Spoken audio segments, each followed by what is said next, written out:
Saudara pemirsa, sebelum saya menyampaikan firman Tuhan, saya ingin menyanyikan sebuah pujian bagi Tuhan dan untuk saudara dengarkan baik-baik.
Salam saudara pemirsa, selamat berjumpa dengan kami dalam program Berita Pengharapan. Hari ini saya mengunjungi saudara-saudara sekalian dengan menyampaikan bahwa kita butuh terang dari Tuhan. Sebelum berjauh mendengarkan firman Tuhan, mari kita berdoa. Bapa, dalam nama Yesus, berkati kami dengan firman Tuhan hari ini. Berikan anugerah-Mu untuk mengerti. Roh Kudus, tolong semua pemirsa sekalian supaya mereka benar-benar diberkati dengan firman Tuhan ini. Terima kasih Bapa di surga. Kami mengucap syukur dan menyerahkan waktu ini ke dalam tangan-Mu. Dalam nama Yesus, haleluya, amin. Saudara pemirsa, mari kita membaca firman Tuhan hari ini yang kita ambil dari Perjanjian Lama, Kitab Kejadian pasal 1 ayatnya yang ketiga. Kejadian pasal 1 ayat 3, demikian firman Tuhan. Berfirmanlah Allah, jadilah terang, lalu terang itu jadi. Amin. Apa yang pertama kali diciptakan Tuhan sesudah Ia menciptakan langit dan bumi? Dan ayat 2 mengatakan bahwa bumi belum berbentuk dan kosong, gelap gulita menutupi samudera raya. Waktu itu bumi seluruhnya diliputi oleh air. Gelap gulita. Dan pertama sekalian, Tuhan menciptakan terang. Kenapa? Perhatikan saya ke sini. Sedangkan Tuhan perlu terang.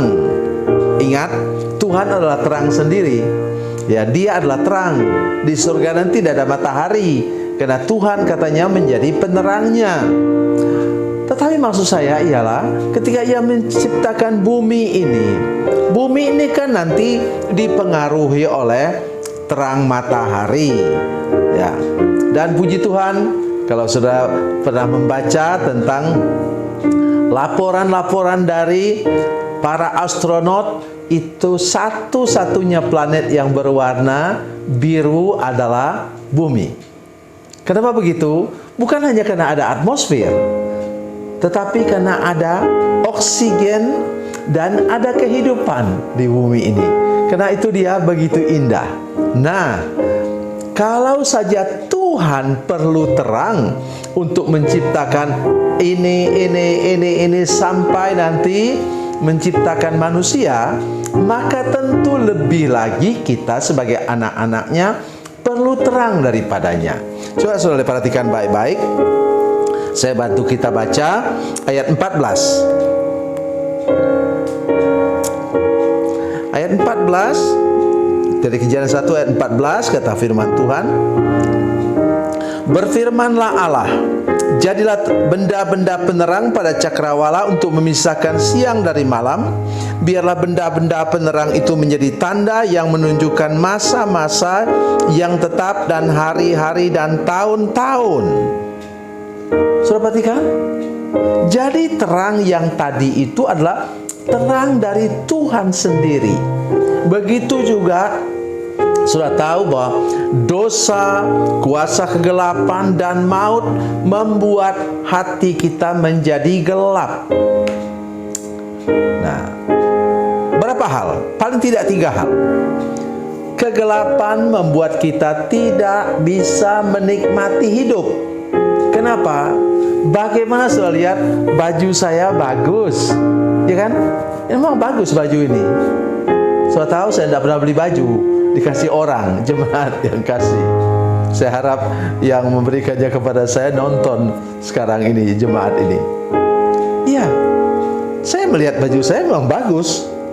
Tapi kalau lampu ini dimatikan, bagaimana saya bisa melihat baju ini bagus?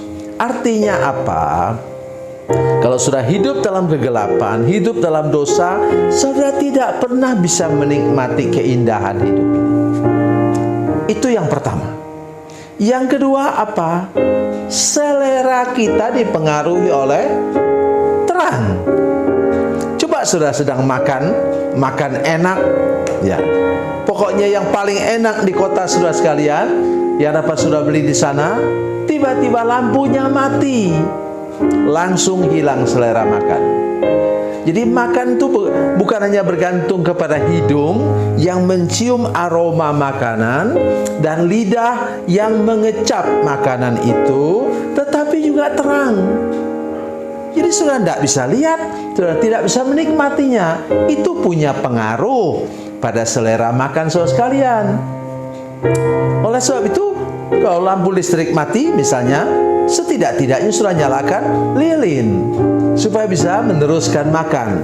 Ya walaupun agak tidak kayak terang benderang tadi. Terus yang ketiga, yang ini paling penting, yaitu apa? Saudara tidak bisa melihat jalan. Bagaimana bisa melihat jalan? Oke, saudara katakan, ya kan bisa pakai lampu sepeda motor atau mobil. Saya bukan bicarakan tentang itu. Yang saya maksudkan jalan setapak. Saudara mengerti saya? Firman Tuhan mengatakan bahwa apa? Masuklah lewat jalan yang sempit, katanya.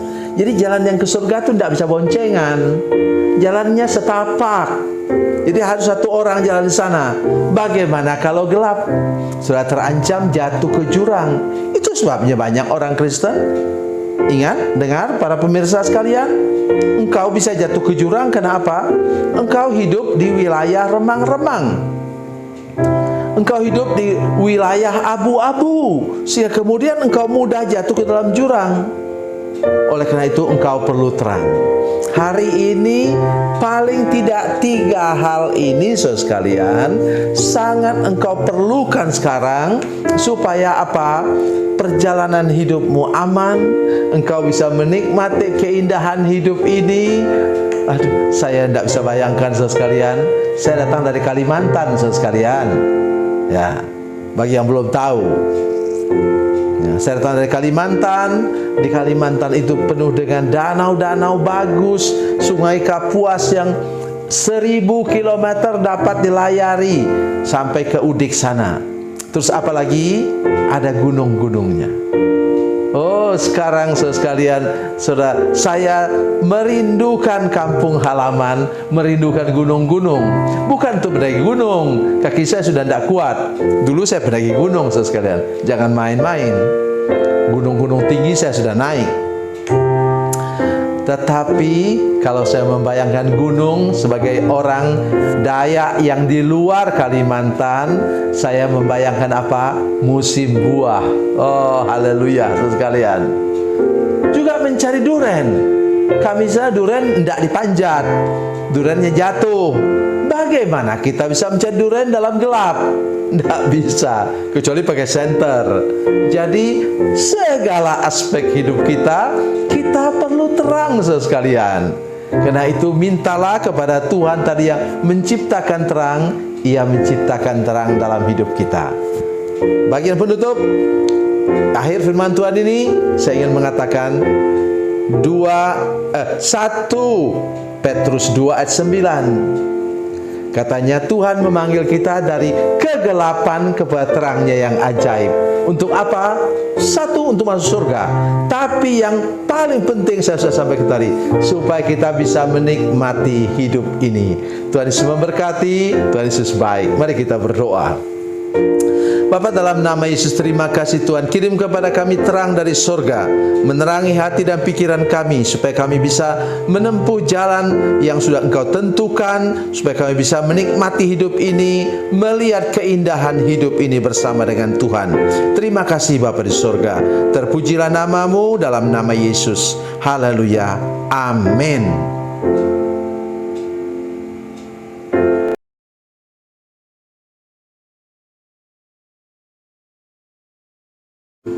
Salam saudara pemirsa, mengakhiri program ini saya mohon kepada saudara-saudara pemirsa sekalian untuk bila saudara menyaksikan program ini melalui channel YouTube, maka tekan subscribe dan bunyikan lonceng. Dan bila saudara menyaksikan program ini melalui channel Facebook, maka tolong saudara-saudara sekalian tekan like dan juga komen. Dan demikian pula bila sudah menyaksikan program Makan Bergizi hari ini yang tertulis, maka tekan yang sama juga, tekan like dan tekan komen. Dan tolong saudara-saudara sekalian untuk membagikan program ini, share program ini di channel saudara-saudara sekalian, supaya lebih banyak lagi orang diberkati melalui program ini. Tuhan Yesus memberkati, Tuhan Yesus baik.